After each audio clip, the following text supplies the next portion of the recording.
nothing to do, nowhere to go. देखो सुनो मत बोलो,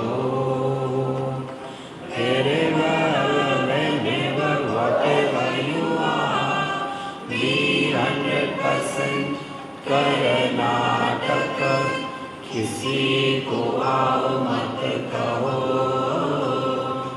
किसी को जाओ मत कहो, ना कुछ पाना ना कुछ खोना। Who asked you live at zero complete level? मौज में रहो, be happy.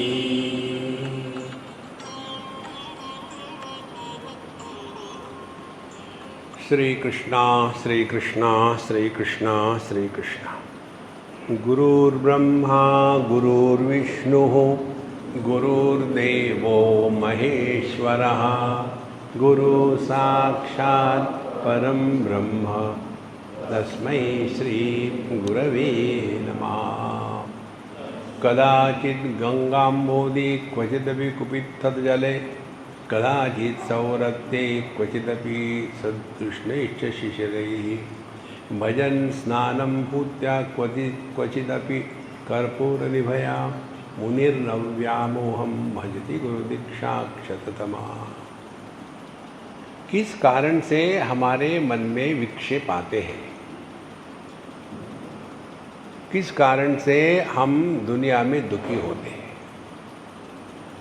और उन कारणों से यदि हम विक्षेप से परे चले जाए और दुखी होना बंद कर दें, तो हम जीवन मुक्ति के मार्ग पर चल पड़े। देखो हम कहाँ कहाँ हमको विक्षेप होते हैं। कभी गंगा जी में जाकर नहाना था, लेकिन पता नहीं हम निकले थे तो उसी समय कुछ आ गया, हम नहीं जा पाए। स्वामी जी ऐसा क्यों होता है? क्योंकि तुम्हारे जैसे पापी जा कर के गंगा जी को खराब करते हैं, इसलिए भगवान ने तुमको जाने से मना किया। अरे राम राम राम, क्या मैं इतना पापी हूँ? ये तो छोटा ही बताया मैंने। देखो, किसी भी घटना को लेकर के हमारे मन में विक्षेप नहीं आने, ये सिद्धांत बताने के लिए उन्होंने बताया। कभी कभी गंगा जी में, कभी कुएं से पानी निकाल के नहा लिया, कभी बड़े तालाब में जाके ले लिया, कभी गर्म पानी मिला, कभी ठंडा पानी है। देखो, और कभी स्नान नहीं भी किया। हाँ, ये बात अच्छी है। देखो, तो इन सब कारणों से, और कभी कभी कर्पूर निभया, शरीर पर भस्म लगा दिया। माने हम शरीर को लेकर के कितने परेशान होते हैं। तो यदि हम अपने जीवन में शरीर की सुख सुविधाओं को लेकर के परेशान होना कम हो जाए, एकदम तो बंद नहीं होगा, कम होगा। तो कैसे कम हो सकते हैं? उसके लिए अपना महामंत्र ले लो। देखो सुनो मत बोलो। जगत की किसी भी घटना को, किसी भी इंटरेक्शन को लेकर के कमेंट करने का धंधा बंद हो जाए। देखो कितना गर्म है, कितना ठंडा है, किसने पूछा? Who asked you? देखो, मन को बिजी रखना आवश्यक है। मन को यदि बिजी नहीं रखेंगे तो मन हमको नचाता है। और मन का नाचना क्या है? हर चीज़ को लेकर के कमेंट करना, एडवाइस देना, इवैल्यूएशन करना, कंपैरिजन करना, भूत की स्मृतियों में जाना, भविष्य की चिंता में फंसना, किसी को उपदेश करना, ये सब मन के खेल है संतो। देखो, तो हमको मन को बिजी रखना है। देखो, और जब हमारा मन किसी उच्च वस्तु के प्रति समर्पित हो जाता है तो छोटी मोटी चीज़ों से हम ऊपर उठ जाते हैं। देखो, बिट्स पिलाने में हम जाते थे, तो वहाँ जब हम गए तो एक वहाँ के टीचर हमको मिलने आए और हमको कहते हैं कि स्वामी जी आपने मुझे पहचाना? मैंने नहीं पहचाना। बोले मैं आपका स्टूडेंट था। नहीं, आपकी गलती है। मैं क्या करूं? तो जब आप कैवल्य धाम में थे लोनावाला में, तब मैं वहाँ का योगा स्टूडेंट था और मैं आपके सत्संग में आके सुनता था। फिर अब मैं यहाँ आ गया हूँ और यहाँ मैं योगा टीचर और फिज़िकल एजुकेशन टीचर हूँ। बहुत बढ़िया। स्वामी जी मैं बहुत परेशान हूँ। हमने कहा इसीलिए मेरे पास आए। परेशानी क्या है? परेशानी ये है स्वामी जी यहाँ सब प्रकार की सुविधाएं हैं, लेकिन एक भी स्टूडेंट ना योगा के लिए आता है, ना गेम्स के लिए आता है, ना एक्सरसाइज के लिए आता है। यहाँ इतना बड़ा ओलंपिक साइज का स्विमिंग पूल है, कोई तैरने के लिए भी नहीं आता और मुझे कुछ काम है ही नहीं, मैं फ्रस्ट्रेट हो रहा हूँ।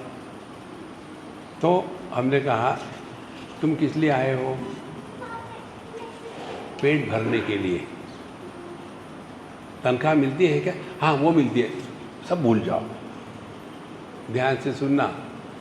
मन में विचार स्पष्ट होने चाहिए। तुमको तनख्वाह मिलती है ना? हाँ मिलती है। कोई कटौती होती क्या? नहीं, पूरी मिलती है। फिर और क्या चाहिए तुमको? नहीं, ये लोग क्यों नहीं आते? अब हमने कहा इसका चिंतन करो। यहाँ जितने भी विद्यार्थी आते हैं बिट्स पिलाने में, वो पूरे भारतवर्ष के क्रीम होते हैं। ये विद्यार्थी 8वीं 9वीं क्लास से अपने करियर की बारे में प्लानिंग करते हैं और तुमको ये योगा, फिजिकल एजुकेशन, दौड़ना और उल्टा सीधा लटकना, ये करना, ये सिखाना है। तो आप पटियाला चले जाओ। पटियाला मालूम है ना आपको क्या है? जहाँ ब्रेन क्रेनियम से निकल के पटेले में जाता है, उसको पटियाला कहते हैं। ऊपर का खाली, नीचे का भरा हुआ। इसीलिए हमको ये स्पष्ट समझना है हमने महत्व किसको दिया है। तो जब ये बिट्स पिलाने के विद्यार्थी इन्होंने अपने करियर को, श्रेष्ठ को महत्व दिया है, तो ये छोटी मोटी चीज़ों से ऊपर उठ जाते हैं ना।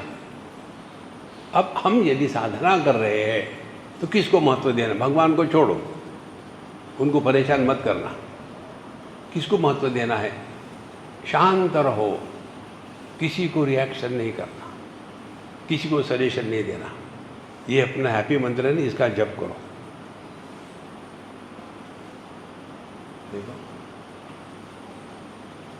और एक दिन ये बात जब समझ में आएगी ना कि मन की शांति साधना की पराकाष्ठा है।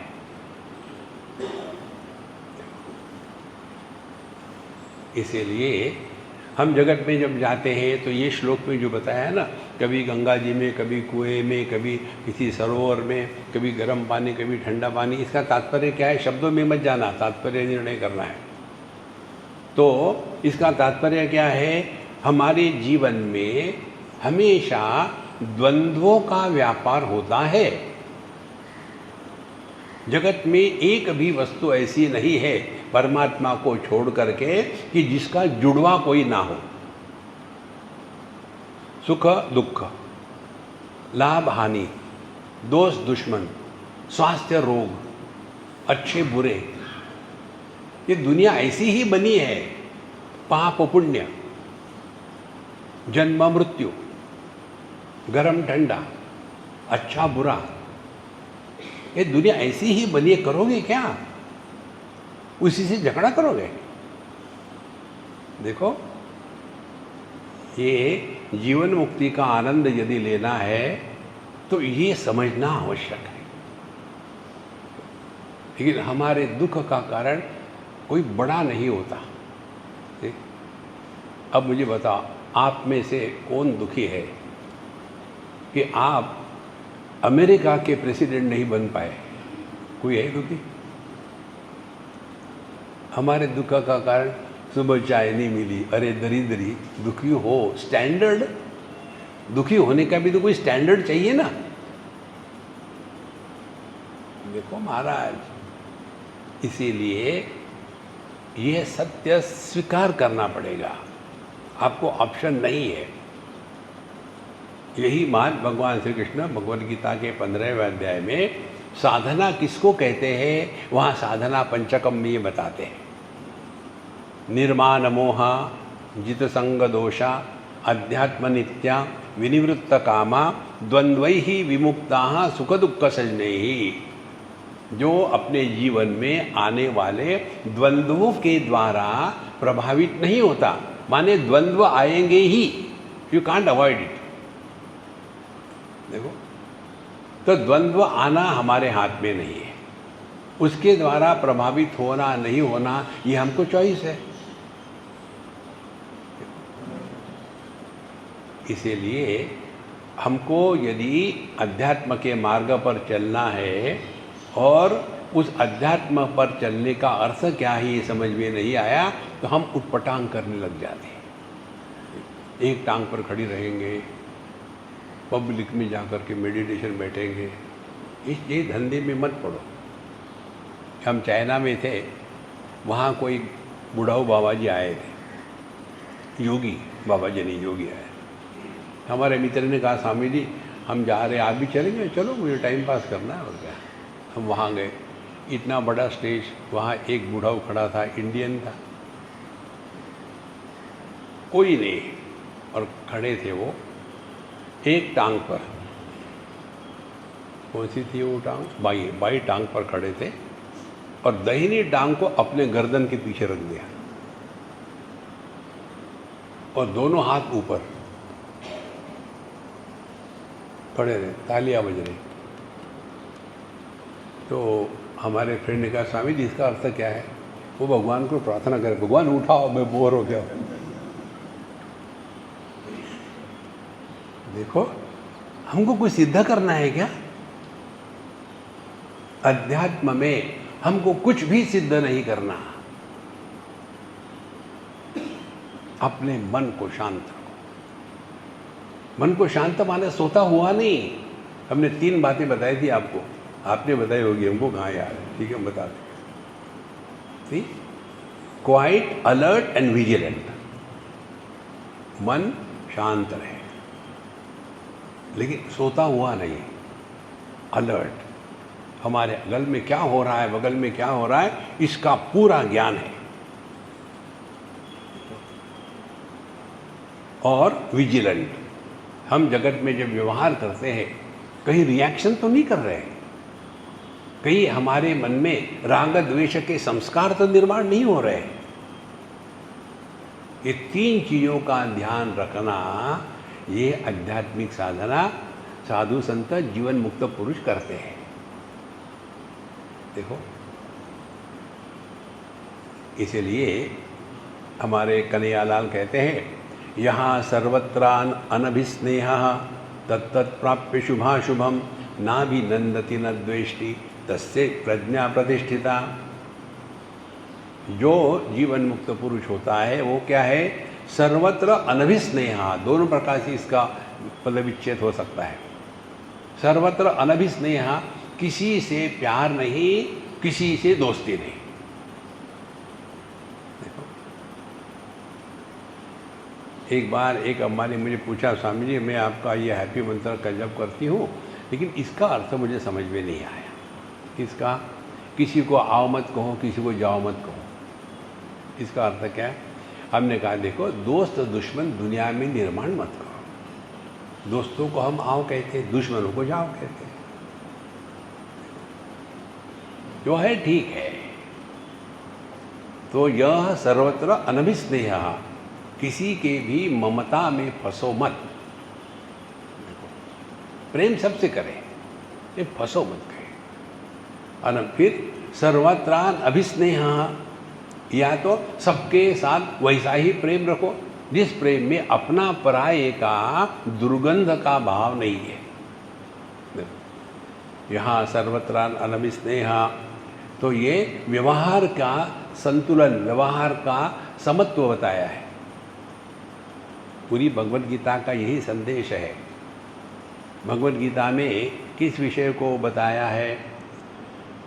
एक ही रोग है, वो रोग का नाम है Mamata. Don't go to West Bengal,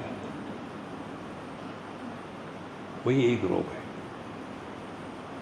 और उस रोग का निराकरण करने के लिए एक ही उपाय है, समता। पूरी भगवत गीता में यही बताया है। पहले मूल सूत्र बताया है द्वितीय अध्याय में, सुख दुखे समे कृत्वा लाभा लाभो जया जयो। 3 बातें। कुछ करो तो आप सफल हो गए या असफल हो गए। सफल हो गए तो कुछ मिला, असफल हो कुछ नहीं मिला। कुछ मिला तो खुश हो गए, नहीं मिला तो दुखी हो गए। तो तीनों द्वंद्व है।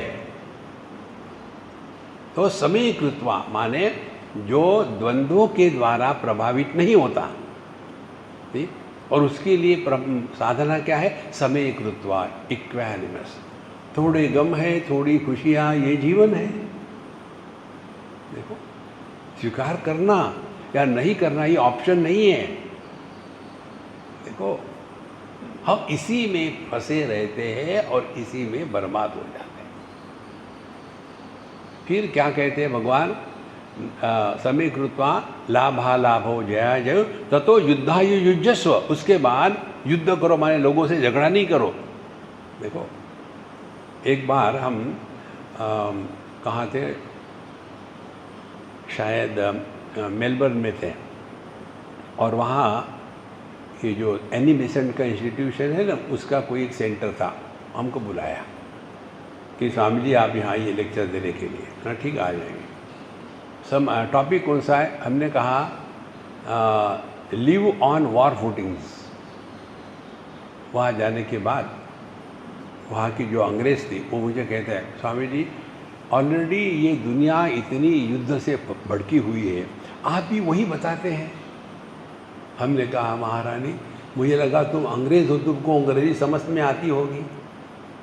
लिविंग ऑन वॉर फुटिंग्स का अर्थ ये नहीं है कि झगड़ा करो।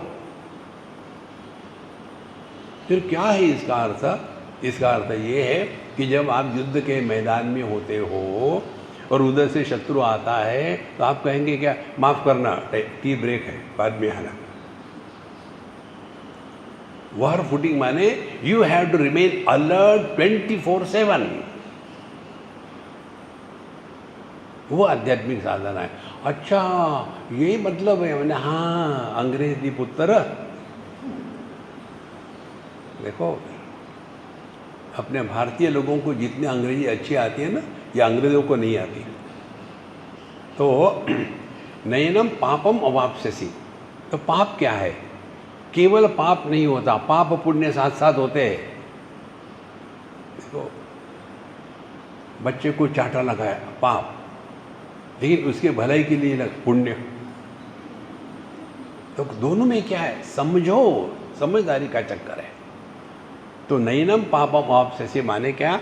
जगत में ऐसे रहो कि जिसके द्वारा हमारे मन पर कोई भी संस्कार निर्माण न हो, ये ध्यान रखना है। और इसका अभ्यास करते करते हमारी ये स्थिति हो गई है कि हम लोगों को मिलते हैं, देखते, लेकिन कुछ रिकॉर्ड होता ही नहीं, एकदम ब्लैंक। ये अम्मा मुझे स्वामी जी याद है, मैं आपको वहाँ मिली थी मेलबर्न में, मुझे क्या पता, ठीक है मिली तो मिली।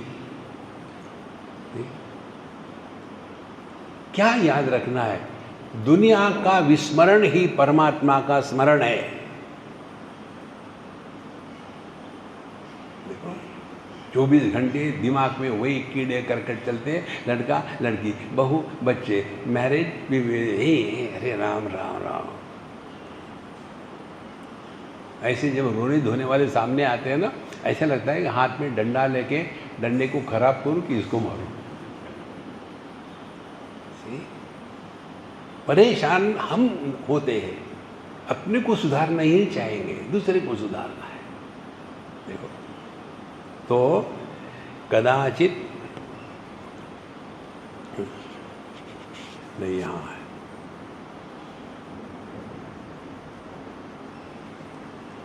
तो तत्त प्राप्य शुभाशुभम। तो ये जगत यदि द्वंद्वों से भरा है तो उसके लिए क्या है? भगवान कहते 15वें अध्याय में बता रहे थे, द्वंद्वै ही विमुक्ता सुख दुख संजने ही। जो जीवन में आने वाले द्वंद्वों से मुक्त हो गया है वही परमात्मा को पहचान सकता है। ध्यान से सुनना, परमात्मा की प्राप्ति नहीं होती, परमात्मा प्रकट होते हैं। आप ये प्रश्न पूछ सकते हो, पृथ्वी कहाँ है, पानी कहाँ है, अग्नि कहाँ है, वायु कहाँ है, ये पूछ सकते हो क्या कि आकाश कहाँ है? उत्तर क्या मिलेगा? आकाश कहाँ नहीं है। भगवान कहाँ है? भगवान कहाँ नहीं है। देखो, इसीलिए भगवान को प्राप्त करने के लिए ना कर्म की अपेक्षा है, न उपासना की अपेक्षा है, ना कहीं जाना है, ना कहीं से आना है। आप जहाँ हो वही परमात्मा है।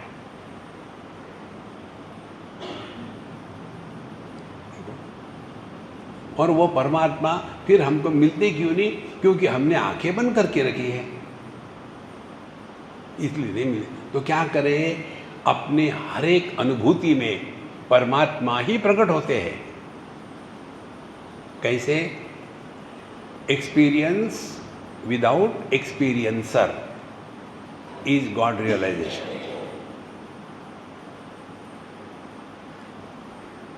ज्ञान जिसमें ज्ञाता का जन्म नहीं होता, भोग जिसमें भोक्ता का जन्म नहीं होता।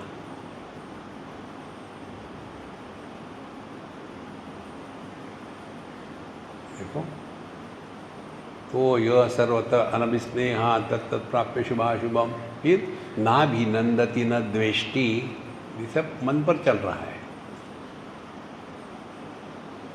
खुशी हो गई तो फुदकने लग गए, और नहीं हुई तो रोने लग गए। Constantly up down up down. शांत रहो महाराज। ना भी नंदति न द्वेष्टि, इसका सिद्धांत आपको बताया।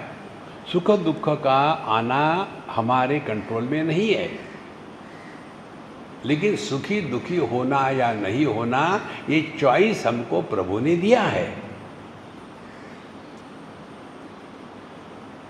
नहीं, भगवान ने इतने प्रेम से दुख दिया है तो दुखी नहीं होना चाहिए। नहीं नहीं, रो न, तबला पेटी बजा के रो। देखो, इसीलिए किसी भी द्वंद्व से जो प्रभावित नहीं होता, तस्य प्रज्ञा प्रतिष्ठिता।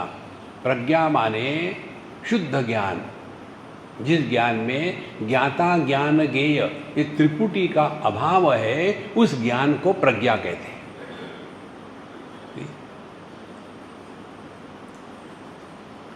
और इसी को सुषुप्ति अवस्था में कहते हैं प्राज्ञ। प्राज्ञ माने प्रकर्षेण अज्ञ, जिसको किसी अन्य की प्रतीति ही नहीं है, केवल अपने होने का भान, लेकिन इसको हम पहचानते नहीं। इसीलिए प्रत्यभिज्ञायते, करना कुछ नहीं, अपने आप को पहचानना है। कदाचित जागत्याम विषयकरणैः संव्यवहरन्, कदाचित स्वप्नास्थानपि विषयानेव च भजन्, कदाचित सौषुप्तं सुखम अनुभवन् एव सततं मुनिर्न व्यामोहं भजति गुरुदीक्षा क्षततमा। कभी कभी जागृत अवस्था में विषयों के साथ रह करके खूब घूम रहे, एंजॉय कर रहे हैं। देखो, हमारी इसी विचित्र दृष्टि हो गई है। अध्यात्म माने टॉर्चर करना, अध्यात्म माने खाना नहीं खाना। अध्यात्म का तात्पर्य केवल एक ही है, अपने मन पर काम करो। यदि आप भगवान के मंदिर की प्रदक्षिणा करते हैं, इसका प्रभाव कहाँ हो रहा है, किधर ध्यान दें। यदि उसका प्रभाव ऐसा हो कि रोज चल चल कर आपने वो प्रदक्षिणा का जो मार्ग है वो खराब कर दिया है, तो बकवास। यदि आपने प्रदक्षिणा करी इसलिए कि मैंने 1008 प्रदक्षिणा करी, भगवान मेरी बहू को मार डालो, मैं तंग आ गया। भगवान कहेंगे अरे मैंने तो ये सुना कि तुमको मरना है, मरो, 2 में से एक को जाना है, तुम बूढ़ा हो, तुम चले जाओ, बहू को रहने दो। और यदि हम जो भी करते हैं उसका प्रभाव कहाँ होना चाहिए, ये ध्यान से सुनना। जिस दिन ये तत्व पकड़ लोगे ना, आपके मन की सभी समस्या खत्म हो जाएगी। क्या तत्व है? हम खाना खाते हैं, इसका प्रभाव कहाँ होना चाहिए? प्लेट पर, टॉयलेट में।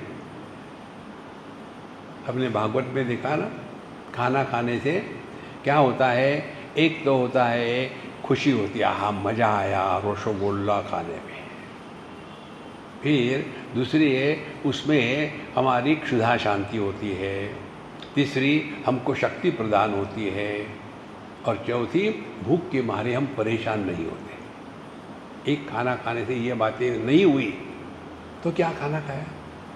फिर आपने केवल मेनू पढ़ा होगा।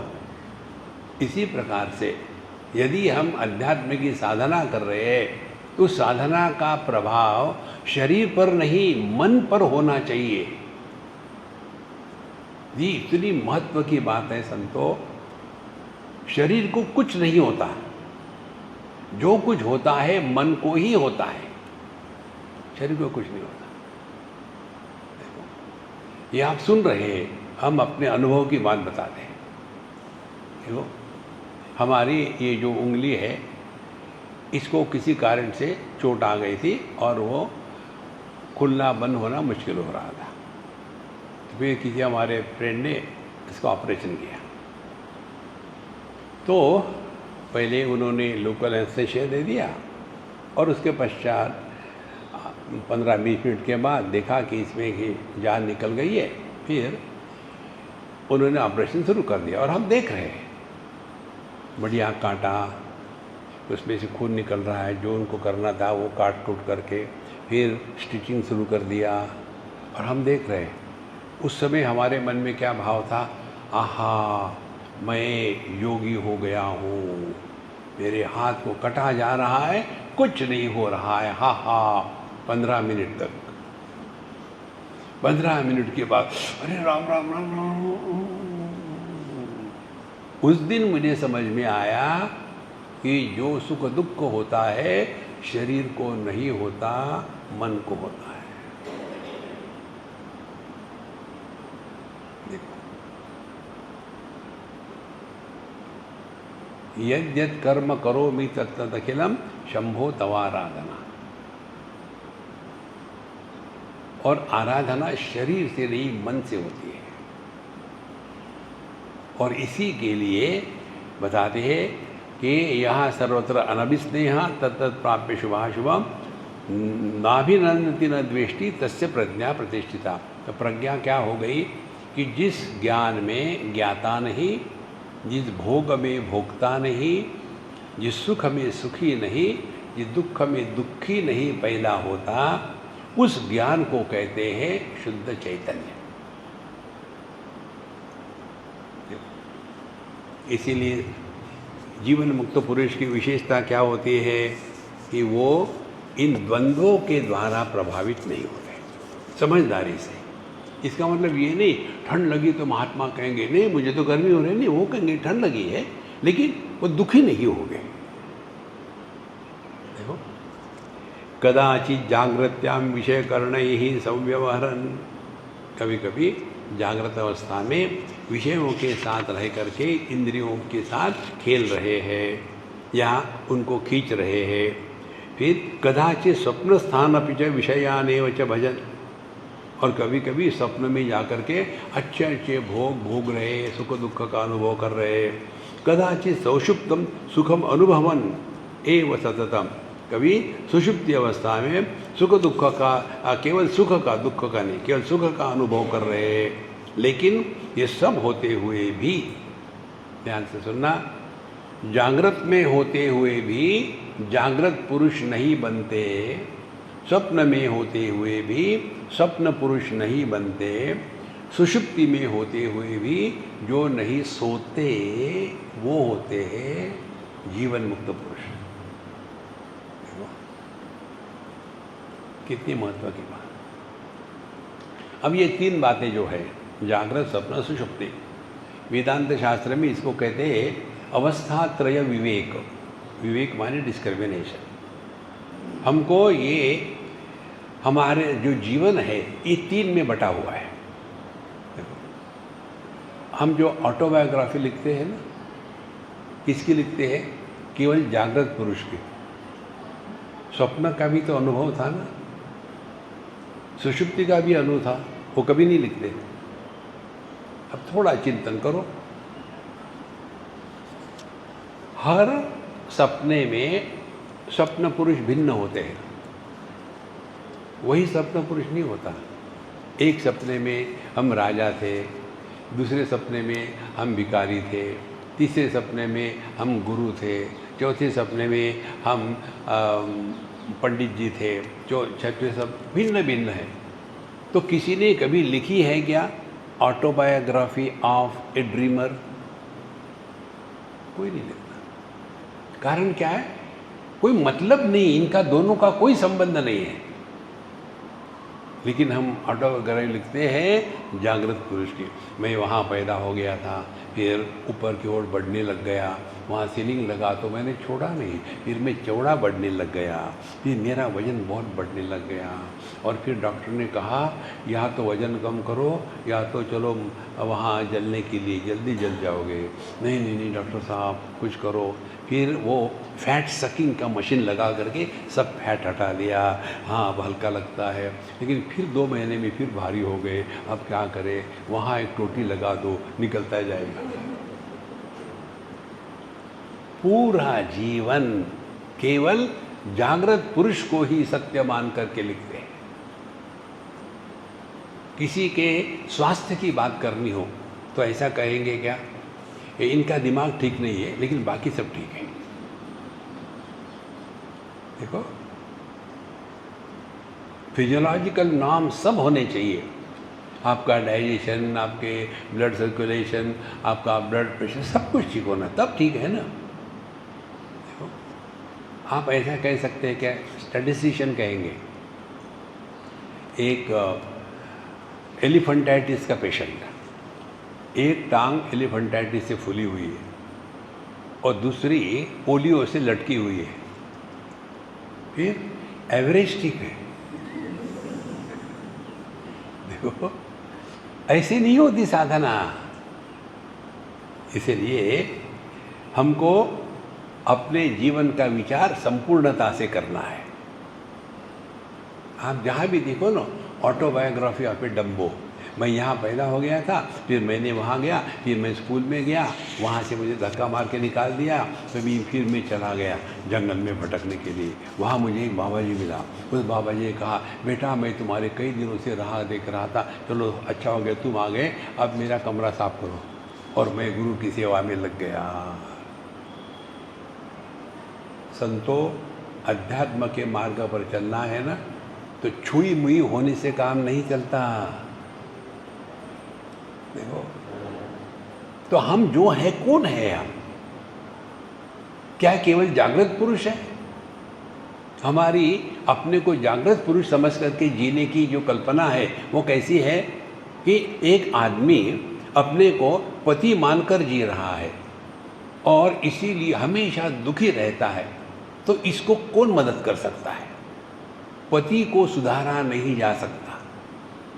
कारण क्या है? वो है ही नहीं ना। है कौन? आदमी है।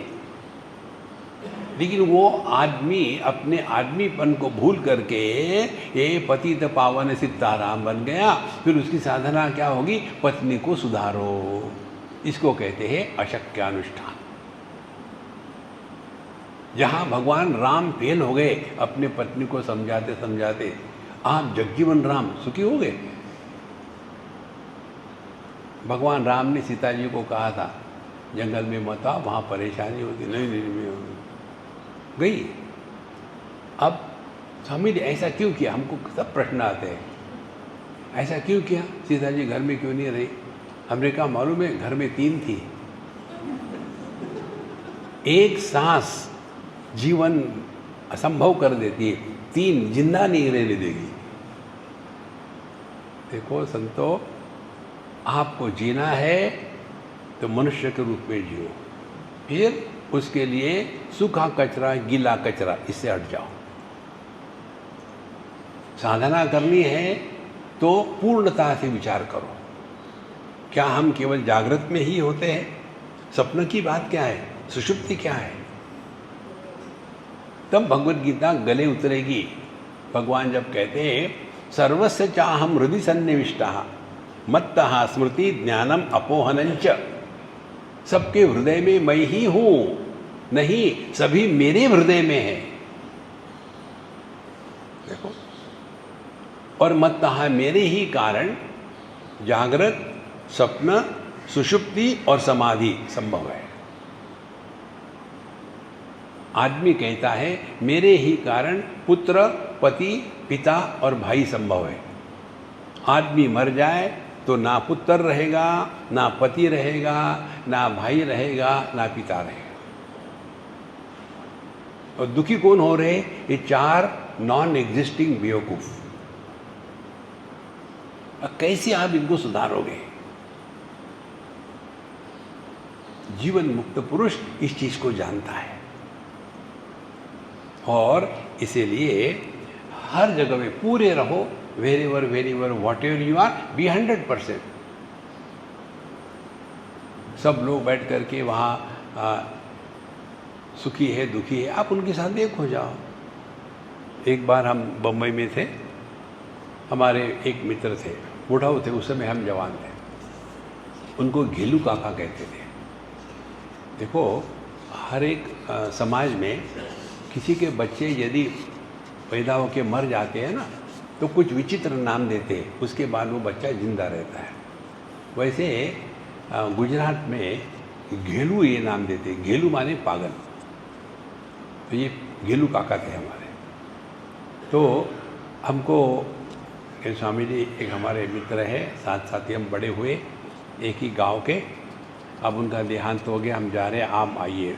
हम हर जगह फिट हो जाए, हम गए वहाँ। वो डेड बॉडी पड़ी हुई थी और फिर जो सबने किया वो हमने किया। फूल उठाए, उनके चरणों पर रखे, नमस्कार किया, प्रदक्षिणा करी। जब जिंदा देते मार देते हम, अब जा रहे अच्छी बदल जाओ। फिर हम बैठे मुंह फुला करके, बोले स्वामी जी कुछ गीता पर बोलिए। हमने कहा वो सो रहा है। तुमने कभी सुना है जिंदा हो करके? फिर हम निकले, गाड़ी वो चला रहे, हम बैठे। स्वामी जी मुझे लगता है अब मेरा भी समय आ गया। हमने गाड़ी रोको, चलो मैं तुमको कंपनी नहीं देना चाहता। फिर हम गए दूसरे जगह में, वहाँ बच्चों का बर्थडे सेलिब्रेट हो रहा था। तो जैसे हम गए, वो लाल टोपी हमको पहना दी, हैप्पी बर्थडे टू, सब कुछ हो रहा था। मुझे कहते स्वामी जी वहाँ लोग मरे हैं और आप ये बच्चों के साथ नाच रहे। हमने कहा तुम मरो ना फिर। देखो महाराज, हम जहाँ जाते हैं उस माहौल में हमको एक हो जाना है। पानी तेरा रंग कैसा, जिसमें मिलाया वैसा। तत्व निर्विशेष है, आकाश निर्विकार है, इसीलिए सभी आकारों का आधार है। दृष्टि का कोई भी रंग नहीं, रूप नहीं, इसीलिए सभी रूप रंग का आधार है। देखो, रसना के रस इस तन्मात्र का, पानी का ना तो कोई टेस्ट है ना तो कोई रंग है, लेकिन सभी रंग का सभी टेस्ट के साथ जुड़ जाता है। यह जो निर्विशेष सत्ता है ये परमात्मा है ना। देखो, इसी प्रकार से अपने स्तर पर ले आओ। आदमी परमात्मा है, फिर पुत्र, पति, पिता, भाई, ये नाटक है। और सुखी दुखी होने वाले कौन है? ये जो नहीं है ये सुखी दुखी हो रहे हैं। आप क्या कर सकोगे? हमारी स्थिति मालूम है कैसी है? एक बच्चा जाता है दर्पण के सामने और उसमें देखे हुए बच्चे के साथ झगड़ा करता है। देखो, ऐसी कहानी भगवान के राम के इसमें आती है। जब वो बालक थे तो वहाँ पानी में चंद्रमा का प्रतिबिंब पड़ा हुआ था। अब वो रोने लग गए, मुझे उसको निकाल के दे दो। अब दिखता है वो प्रतिबिंब, लेकिन होता है क्या? इसी प्रकार से बताओ, शादी होने के बाद 2 सिंह आ गए और एक दुम आ गई क्या? ओनिडा नहीं। इससे सिंपल साधना क्या हो सकती है? और ये बात साधु संत उनके जीवन में होती है कि कदाचित स्वप्न स्थान अपनी विषयान एवं भजन।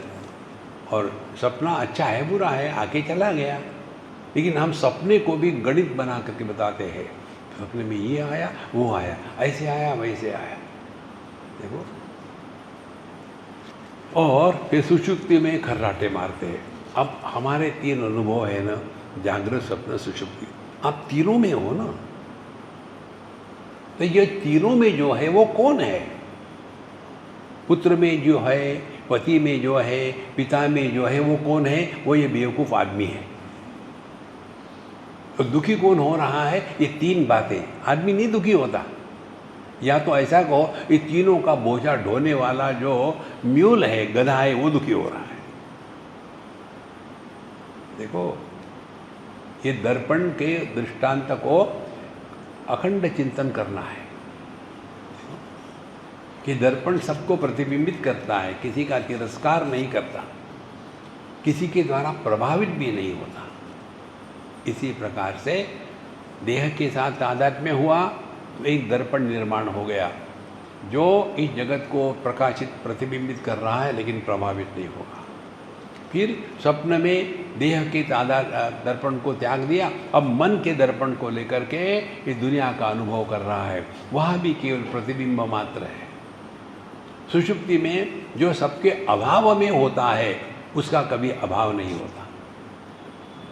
यह नित्योपलब्धि स्वरूपोहम आत्मा, इसको हमको आत्मरूप से पहचानना है। और ना भी नंडति न द्वेष्टि तस्य प्रज्ञा प्रतिष्ठिता। अब ये स्थिति इस ज्ञानी व्यक्ति में किस प्रकार से आती है? मुनिर न व्यामोहम भजति गुरु दीक्षा क्षततमा। क्योंकि एक ही है जीवन मुक्त पुरुष जो है मुनि मननशील, जिन्होंने चिंतन करके अपने स्वरूप को पहचाना है। न व्यामोहम भजति, उनके जीवन में मोह का प्रभाव शून्य हो जाता है। देखो, मोक्ष का तात्पर्य ये नहीं कि कहीं स्थान विशेष में जाना है। मोक्ष माने मोह का क्षय। अब कोई डाउट नहीं हमको कि हम कौन है। जगत में नाटक करते रहो ना। ये भी उदाहरण मैंने आपको दिया था, बिल्कुल सिंपल है। पहले ये जो लेडीज़ थी ये कभी स्टेज पर आकर के नाटक नहीं करती थी। अब ये लेडीज़ हर जगह नाटक करती है। तो उन दिनों में जब पुरुष स्त्री का पाठ करके नाटक में उतरता था स्टेज पर, कपड़े स्त्री के पहन लिए, चलना बोलना वैसा ही एकदम, उस समय में भी उस व्यक्ति को मालूम था कि मैं पुरुष हूँ और स्त्री का केवल नाटक कर रहा हूँ। इसी प्रकार से हमको सबको ये ध्यान रखना है। पहले हम अपने मन के शांति को सबसे पूर्ण प्राधान्य, जहाँ आपको लगता है विक्षेप हो रहा है, दुम दबाओ, भागो, हंसो मत, किसी को सुधारना नहीं, किसी के साथ झगड़ा नहीं करना। कितनी महत्व की बात है। एक उदाहरण बता दें आपको। अब तो वो सब बड़े हो गए हैं। वो लड़की जब 8वीं 9वीं में थी तब से हम उसको जानते हैं। बड़ी हो गई, विवाह हो गया, अमेरिका चली गई, पहला बच्चा हो गया, दूसरे बच्चे के लिए वो प्रेग्नेंट थी। तो उसकी सेवा करने के लिए, मदद करने के लिए उसकी माँ आई अमेरिका और उसको मदद करने।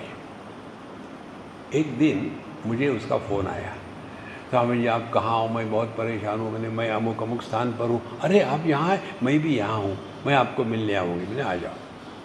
शाम को मिलने आए। आने के बाद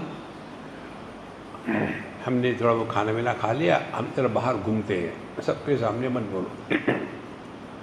तो हम गार्डन में घूम रहे थे और इसका रोना धोना शुरू। हमने कहा दूर से रोना, मेरे कपड़े खराब मत करना। फिर कहती है स्वामी जी मैं तंग आ गई हूँ मम्मी से। मैं चुप हो गया, मैं क्या बोलूँ। फिर शुरू कर दिया उसने, अरे जब से वो आई है मुझे मदद करने के लिए, एक ही कहानी, मेरे भाई की पत्नी कैसी खराब है, सुबह से शाम तक, जैसे अखंड रामायण होता है ना, ये अखंड डॉक्टर इन लॉयन था, दूसरा विषय ही नहीं, वे तंग आ गए। तो मैंने उसको कहा तुम मुझे मदद करने के लिए आई हो कि परेशान करने के लिए, और तुम क्या चाहती हो मेरे से, मैं जाके उसको मार डालूं क्या? मैं तुमसे तंग आ गई हूँ, तुमको यदि नहीं रहना है शांत तुम चली जाओ इंडिया, मुझे ज़रूरत नहीं तुम्हारी। और ऐसा कह के वो चली गई अपने काम पर। उधर माँ रो रही है और ये वहाँ रो रो के काम कर रही है, फिर मुझे रुलाने आई। अब मॉरल ऑफ द स्टोरी, जब कोई बच्चा अपने बड़ों को, माँ बाप को इस प्रकार से बोलता है तो उसको क्या खुशी होती है? देखो, बड़ों को समझ होनी चाहिए, बच्चे गलती करेंगे, समझ बड़ों को होनी चाहिए। ये न होने के कारण फिर हर घर में वही कहानी, झगड़े झगड़े झगड़े। पहले यही पीछे लगते, बेटा शादी कर शादी कर शादी कर, शादी करी, फिर वो ऐसे वो वैसे। देखो संतो, इसीलिए हमको सब प्रकार की अनुभूतियों से जाना है, लेकिन इस मोह में नहीं फंसना कि अच्छा बुरा ये सब कुछ चल रहा है, चलने दो, हम अपने बैठक में स्थित हैं। और ये इन जीवन मुक्त पुरुष के लिए क्या प्रयत्न है? नहीं, प्रयत्न नहीं, ये उनके लिए सहज है। कैसे? यदा संहरते चायम कूर्मोंगानीव सर्वशः इंद्रियाणि इंद्रियार्थेभ्यः तस्य प्रज्ञा प्रतिष्ठिता। यदा चायम, चाय मालूम है ना आपको? हमने एक लेटेस्ट चाय बनाई है, चाय जीपीटी, आपको मालूम है? चाय जीपीटी AI एक्टिवेटेड, चाय जीपीटी AI एक्टिवेटेड। हाँ, कैसे? चाय में A माने अदरक, I माने इलायची डालो, चाय AI एक्टिवेटेड चाय। बड़ा आनंद आता है उस चाय में, अपने यहाँ की जो चाय बनती वैसी बनती है। यदा संहरते चायम, अयम माने यह जो जीवन मुक्त पुरुष है, अंगानी यदा संहरते, अपने सभी इंद्रियों को वो अपने आप में समेट लेता है। कैसे? कूर्म इव, जो कूर्म होता है कछुआ, आपने देखा होगा, कछुए के 6 चीज़ें बाहर आती हैं, 4 पैर, मुंह और दुम, 6 बातें होती हैं। और वो किसी से झगड़ा नहीं करता, भाग भी नहीं जाता, आलसी है। जब कोई समझ शेर भी आया उसको खाने के लिए, वो दौड़ेगा नहीं, झगड़ा नहीं करेगा, अपने सब को सब अंदर करके बैठ लेता है। अब उसको करते रहो, कुछ नहीं होता। एग्जैक्टली उसी प्रकार से जगत में रहते समय 6 बातें, 5 ज्ञानेंद्रिय और 1 मन, इनको समेट के रहो। किसी ने कहा कि तुम बहुत ही सुंदर हो, नहीं नहीं नहीं नहीं, मैं तो मजाक कर रहा था। हमारी खुशी हम दूसरे के जेब में रखते हैं तो कैसे सुखी होंगे? देखो, तो जिस प्रकार से कछुआ बिना किसी प्रयत्न से इस जगत से उपरत हो जाता है, इंद्रियाणि इंद्रियर्थेभ्यः तस्य प्रज्ञा प्रतिष्ठिता, इसीलिए जगत में रहो, इंद्रियों के माध्यम से जगत में प्रवेश करे, लेकिन अपने आप पर नियंत्रण रखना आवश्यक है। ये तो क्या हो जाता है, खाने के लिए बैठते हैं, बैठने के बाद फिर ये अच्छा बना है, ज़्यादा नहीं खाना चाहिए, अब आपने दिया है तो खा ही लेते हैं, और बाद में फिर आज जरा ज़्यादा ही हो गया। ये डेली डायलॉग है, कंट्रोल नहीं। कल आपको बताया था कि 6 में से 1 पर कंट्रोल रखो, और वह है अपनी जिह्वा और रसना। खाने में कंट्रोल बहुत आवश्यक है। Enjoy every bite. हम ये नहीं बताते आपको सबको पानी में मिला करके खाओ करके। एक संप्रदाय है उसमें ऐसा करते हैं कि वहाँ के जो साधु लोग होते हैं उनको ये नियम बताया है, 5 नियम है। पहला नियम, बिना सिले हुए कपड़े पहनने, हम जैसे सिले हुए पहनते वैसे नहीं। दूसरा नियम, पैसे को स्पर्श नहीं करना। तीसरा नियम, स्त्रियों से बात नहीं करना, उनकी तरफ देखना नहीं और उनसे कोई संबंध नहीं रखना। 3। चौथा नियम, अपने जो रिश्ते नाते वाले हैं उनसे किसी भी प्रकार का संबंध नहीं, व्हाट्सएप से नहीं, फ़ोन से नहीं, कोई किसी से नहीं। बहुत महत्व की बात। इन नियमों को लेकर के चलते, उसमें एक नियम है युवा को जीतने के लिए ऐसा खाना मिक्स करके खाओ, ये हमको नहीं करना है। Enjoy every bite but don't allow any impression to be formed on your mind. नहीं तो अम्मा, पिछले बार जब आए थे आपके पास 21 साल पहले, उस समय आपने जो बनाया था इतना बढ़िया था, वो बनाओ। स्वामी जी, वो मैंने बचे हुए चावल का तड़का लगा करके दबा करके पोहे के जैसा साउथ इंडिया का एक डिश बनाया था। अब वो निकल गया, फिर भी दिमाग में उसकी स्मृति बनी है। इसीलिए भोग करें, लेकिन भोग के संस्कार यदि निर्माण नहीं हुए तो आपने अपने आप को अपने आप से बचा लिया है। इसीलिए कहते यदा संहरते चायम कूर्मोंगानी व सर्वशः इंद्रियाणि इंद्रियार्थेभ्यः तस्य प्रज्ञा प्रतिष्ठिता। हमको अपने इस इंद्रियों से प्रभावित होने का जो स्वभाव हो गया है, इससे बचाना है। और उसके लिए ये मंत्र देखो, सुनो, मत बोलो। Who asked you? कितने बार हम बोलते हैं, इसकी कोई आवश्यकता नहीं होती। ये बात हमने बद्रीनाथ में सीखी थी, हमने बताया हमारे एक लेक्चर में। सुबह सुबह 4 बजे दर्शन करके हम आ गए, वहाँ एक अम्मा थी, अब नहीं रही वो। हम उनके पास जाते बैठते थे, बढ़िया चाय पानी मिलता था, बहुत ही प्यारी अम्मा थी। एक दिन हमने कह दिया कि अम्मा, ये लेक्चरबाजी बहुत हो गया, अब मैं लेक्चर देना बंद करता हूँ। तो हंसने लग गई। मैंने, क्यों हंस रही हो? बोले, जोक होता है तो हंसना पड़ता है ना। कौन सा जोक है? बोले, जोक ये है कि तुम जो कह रहे हो अब मैं लेक्चर देना बंद करूँगा, तुमको भगवान नारायण ने पूछा क्या लेक्चर दोगे? नहीं। ये किसका है? Who asked you?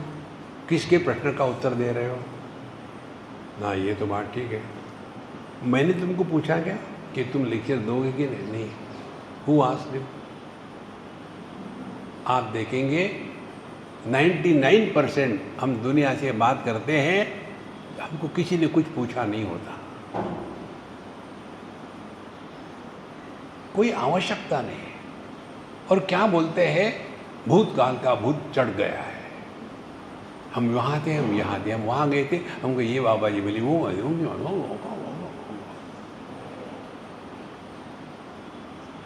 देखो। और जिनको किसी अन्य से बात करने का मौका नहीं होता, वो छोड़ते नहीं, अपने आप से बात करेंगे।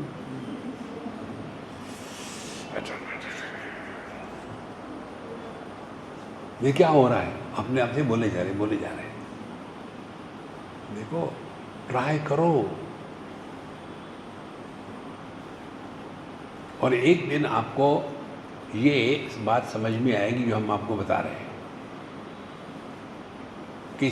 हम सीख क्या रहे हैं, ये जो जीवन मुक्त पुरुष है उनका अपने इंद्रियों पर कैसा जय होता है, ये हम सीख रहे हैं। अब सभी इंद्रियों को लेकर के हम आ गए अपने मन पर या युवा पर। अब रसना को लेकर के, खाने को लेकर के परेशान होना बंद, जो है बढ़िया है। हमारी आनंदमयी माँ का आश्रम है नर्मदा नदी के किनारे, वहाँ हम लोग जाते हैं हर साल। तो वहाँ खाने के लिए बैठते हैं तो पहले तो सब जयकारा होता है, नर्मदा माता की जय, नर्मदेश्वर महादेव की जय, राम जानकी हनुमान जी की जय, दादा हनुमान दादा की, सबके जयकारा करके आखिरी में कहते हैं अब आप हमारे बात कहो, अच्छा है, ठीक है। और फिर वो कहते आज का भोजन खाया नहीं, अभी बैठे, आज का भोजन बहुत अच्छा है। आवाज़ कम हो गई तो कहती जब तक के ज़ोर से नहीं बोलोगे खाना शुरू नहीं करना। और फिर 2-3 बार आज का भोजन ज़ोर से, अच्छा है, हाँ आप खाओ। और 2 बार कहा अच्छा है, अब गलती निकालने का टाइम कहाँ है, खाओ। Start with this attitude in life. आज का दिन बहुत बढ़िया है, नहीं तो फिर यार फिर उठना है, थोड़ी देर सो ही लेते हैं। How you start your day determines what is the quality of life you are living. देखो, हम इसलिए जिंदा है कि मरे नहीं, बाकी कुछ नहीं है। ना उसमें उत्साह है, ना प्रेम है, कुछ नहीं है। देखो, तो पहले इन अपने रसना पर, और दूसरी बात, जब जो भी हम करते हैं उसमें उत्साह होना चाहिए। और उत्साह के लिए 2 चीज़ों से अपने शक्ति को बचाना है। तो क्या वो आदमी कैसे उत्साह से काम करेगा, तो कैसे शक्ति को बचाना। पहली, शक्ति को बचाने की प्रक्रिया, किसी से भी किसी भी विषय पर बोलने के पहले अपने आप को पूछ लो, क्या बोलना आवश्यक है क्या। हम आपको गारंटी देते हैं संतो, आप स्वयं ही उत्तर दोगे, कोई आवश्यकता नहीं। फिर इसमें आपको और एक बात पता चलेगी, हम अन्य से जब बोलते हैं तो केवल अपने भूतकाल के बारे में या उनके भूतकाल के बारे में, आप कहाँ के हो, कब पैदा हुए थे, क्यों पैदा हुए थे, कैसे पैदा हुए थे, किस लिए पैदा हो गए, ये दुनिया में कम है लोग हो गए पैदा, कोई जरूरत है बोलने की। देखो, नहीं तो फिर हम अपने बारे में बताएंगे, मैं यहाँ था, मैं वहाँ था, मैंने ये किया, मैंने वो किया। तो you ask yourself, who asked you, आप किसके प्रश्नों के उत्तर दे रहे हो। अनावश्यक बोलना अपने आप शांत हो जाएगा। मौन मत रखना, जब आवश्यकता है तो बोलो, मौन मत रखना। मौन जो है ये मन की साधना है, वाणी की नहीं है। ये वाणी का मौन रखने वाले हैं ना, ये अपने आप को धोखा दे रहे हैं। देखो, ये भी हमने आपको बताया था कहीं, हमारे हरिद्वार की बात है। जब हम जा रहे थे, हमारे मित्र ने कहा स्वामी जी यहाँ बहुत बड़े महात्मा रहते हैं, दर्शन करें, चलो। हमको कोई फर्क नहीं पड़ता, कहीं भी ले जाओ, जेनेरिक प्रोडक्ट, कोई भी लेबल लगा लो, कोई लेबल नहीं है हमारा। तो वहाँ गए, वहाँ उनके सेक्रेटरी थे। हमने कहा भी हम दर्शन करने आए। बोले नहीं नहीं नहीं महाराज, ये मौन में दर्शन नहीं हो सकते, बाद में आना। ठीक है, डांटो मत बाबा, जा रहे हैं। फिर वो दौड़ के आए, रुको रुको, महाराज जी ने आपको बुलाया है। अरे कैसे बुला सकते हैं, वो तो मौन में है। बोले आपको क्या करना है? कुछ नहीं करना, चलो चल पड़े। हमने चलो यार दर्शन करके आते हैं। वो नहीं आएंगे, आप ही जाओ। हमने कहा enjoy, I am going for a sacrifice. और महात्मा जी बिल्कुल उनके सोफा सेट पर मैचिंग थे, और हमारे लिए हम प्लास्टिक ब्रांड, प्लास्टिक कीजिए, बैठो इधर, बैठिए।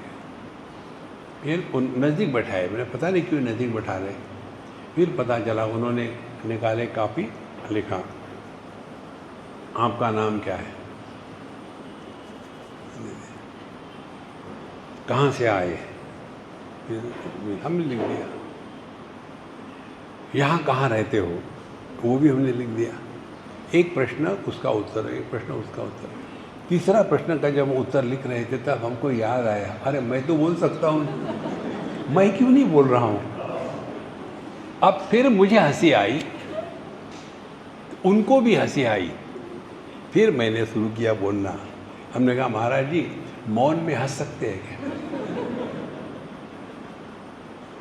देखो, मन प्रसाद सौम्यत्वम मौनम आत्मविनिग्रह। मौन जो है ये मन की साधना है, वाणी की नहीं है।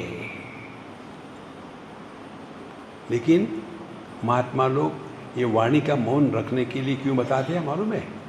अपने आप को भक्तों से बचाने के लिए।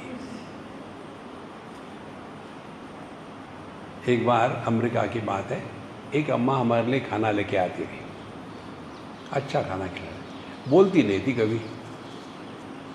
तो जब कोई बोलता नहीं तो मुझे अच्छा लगता है, तो आई वॉज वेरी हैप्पी। तो एक दिन मैंने गलती करी, मैंने उनके पति को कहा अम्मा बोलती नहीं। बोले नहीं स्वामी जी, उनके गुरु ने उनको कहा है कि मौन रखा करो। वो कभी कभी मौन रखती है, 8 दिन, कभी महीना, कभी 4 महीने। अब हमको सबको आदत हो गई है, हम पूछते नहीं कुछ। फिर एक बार आई तो बोलने लग गई, और जो शुरू हो गया।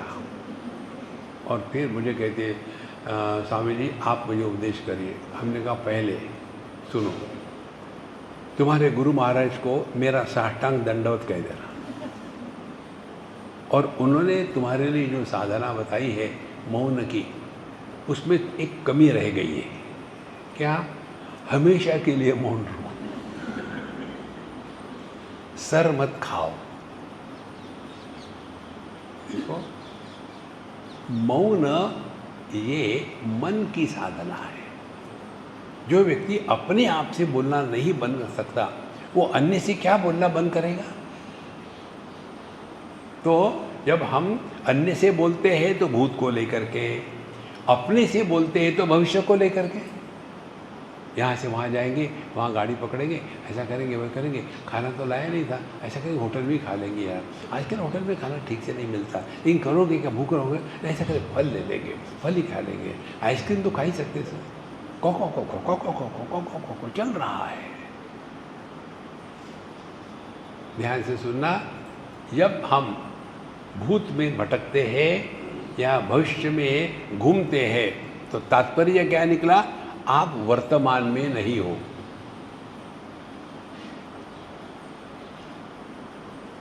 ऐसे हमारी स्थिति कैसी होती है कि हम समझो पति है, 2 पत्नियां हैं, दोनों ने 2 हाथ खींच लिए और घूम रही है, तो उस पति देव की स्थिति क्या होगी? वो स्थिति हमारी होती है।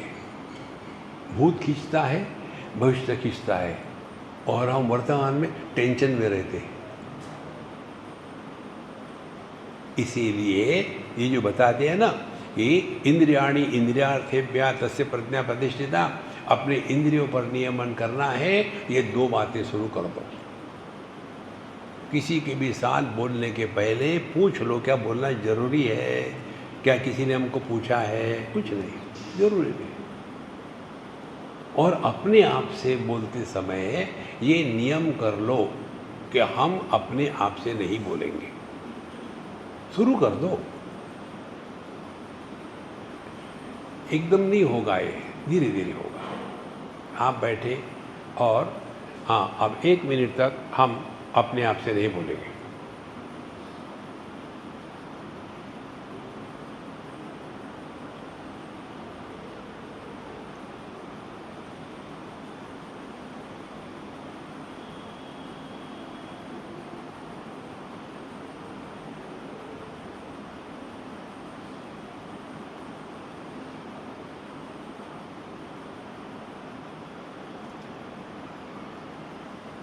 Spiritual practice is not a process of doing something, but undoing all what we have been doing in our life.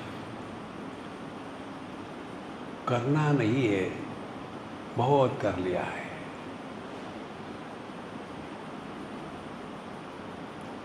तो यदि 1 मिनट हम अपने आप से नहीं बोल सकते तो कुछ नुकसान हुआ क्या? किसी का अपना नहीं, लाभ ही हुआ। अनावश्यक शक्ति का क्षय कम हो गया। फिर 1 से 2 में जाओ, 2 मिनट, 3 मिनट, और एक बार आपको अपने आप से नहीं बोलना, ये आध्यात्मिक साधना है। ये जब आपके दिमाग में फिट हो जाएगा ना, उसके बाद आपको कहीं जाने की, कुछ जानने की आवश्यकता ही नहीं। आपका सब ज्ञान अंदर से प्रकट होने लगेगा। देखो, हम जो बोलते हैं ना, पुस्तकों से पढ़ के तो नहीं बोलते, ये अंदर से प्रकट होता है, क्योंकि हम ज्ञान स्वरूप है। लेकिन हमारा जो ज्ञान स्वरूप है, ये स्मृतियाँ भूतकाल की और चिंता भविष्य काल की, इन दोनों के द्वारा हमारा जो ज्ञान है वो ढक गया है। इस ढक्कन को हटाओ। मीराबाई का जो भजन है वो यही है, घूंघट के पट खोल तो ही पिया मिलेंगे। घूंघट यही है, भूतकाल की स्मृतियाँ और भविष्य की चिंता। वर्तमान में रहने के लिए प्रयत्न की आवश्यकता नहीं। आप भूत में चले जाए तो प्रयत्न लगता है। इतने दिन पहले आप कहाँ थे, सोचना पड़ेगा, मैं कहाँ था, प्रयत्न है। इतने दिन के बाद आप क्या करोगे, फिर सोचना पड़ेगा, इतने दिन बाद में कितने बजे होगा, क्या होगा। अभी आप है, हाँ है, अब क्या सोचना है, कुछ नहीं। देखो संतों, इस स्थिति में जीवन मुक्त पुरुष हमेशा रहते हैं, और इसीलिए विषय आए चले जाए, सपना आए चले जाए, नींद लगी ना लगी, इन सब के द्वारा जो प्रभावित नहीं होता। भगवद गीता यही बताते हैं ना। इसीलिए वेदैश्च सर्वै अहमेव विद्या, सभी शास्त्रों का तात्पर्य अपने को पहचानने में है। जिसने अपने को पहचाना है वो जीवन मुक्त है। जो दूसरे को पहचानने में लगा है वो जीवन भुक्त है, भोगो। Nobody can help. ओम पूर्णमदः पूर्णमिदं पूर्णात् पूर्णमुदच्यते पूर्णस्य पूर्णमादाय पूर्णमेवावशिष्यते। ओम शांति शांति शांति। हरि ओम। श्री गुरुभ्यो नमः। हरि ओम।